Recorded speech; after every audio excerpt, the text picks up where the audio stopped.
Hey everyone, I'm David, and today I'm going to be starting a new video series about how to read music, as you can see by my whiteboard accompanying me here today.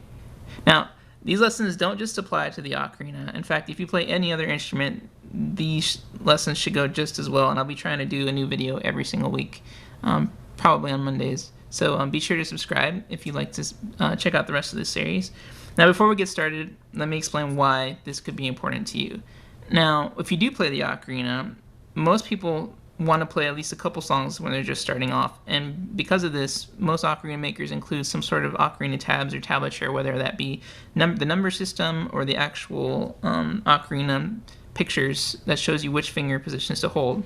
And that's perfectly fine if you're comfortable with that. But if you are interested in learning how to play more complicated stuff, or just building your repertoire in general and seeing as many songs that you'd like to hear played on the ocarina possible, tabs will only get you so far, because what tabs are missing that sheet music includes are rhythms, which means that if you don't know the song, you're going to have a very difficult time playing the song as it's supposed to be played without the rhythms.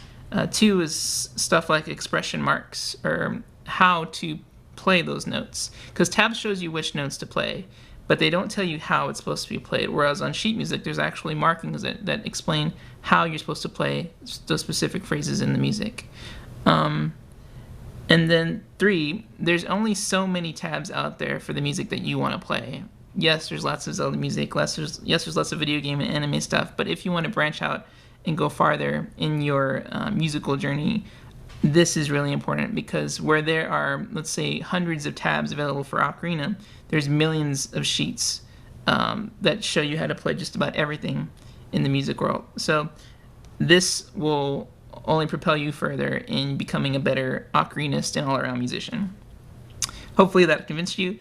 If not, as I said, tabs are perfectly fine if you just want to play recreationally. But let's jump into learning how to read music so that you can further yourself a little bit more. All right, so as you can see here, I have 5 lines on this whiteboard. And these 5 lines we call a staff. And each one of these lines represents a note. And as well as each space between the lines represents a note.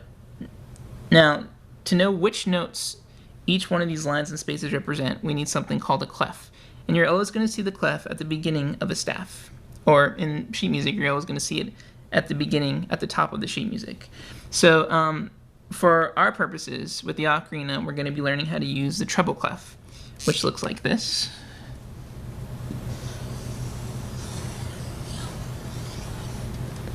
It kind of looks like a cursive S or a G. If you look at it, it's maybe a backwards G. We also call it the G clef, speaking of G, because when you use a treble clef, this big circle right here circles around this line, and this second line in the treble clef represents the letter G. So you can call it a treble clef or a G clef. Both of them are perfectly fine. And as I said, there's several other clefs that you could be using, but this is the one we're going to be working with for this video series. All right, so now that we have our clef, now each of these has a very specific name. So for today, I'm going to show you the notes that are between the lines. And those notes are F, A, C, and E. So whenever you see a note head, which we'll discuss in another video, between these two lines, the first and the second line, it's going to represent F. When you see a note head between the second and third line, it'll represent A. And when you see a note head between the third and fourth line, it'll represent C, and the final space is going to be E. And all that looks like when you actually have the note heads on there is just a little dot with a stem coming out of it. And we'll talk about these specific rhythms later on, but for right now we'll just draw one stem like that. So this, because it's between these two lines, is F. If it was up here, let me get rid of these actually.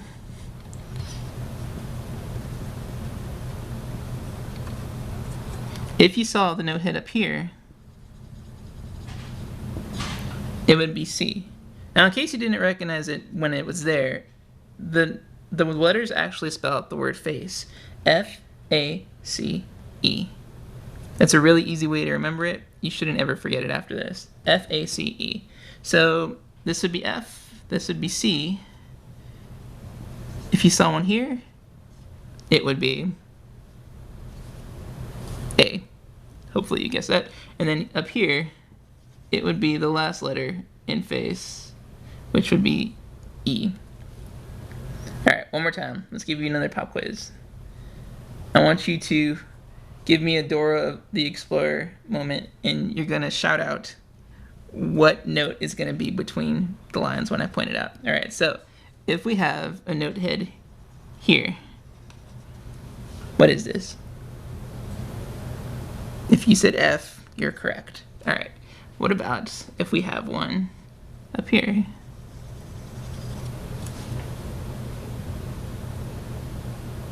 That would be E. Hopefully you got that right. Alright, what about here?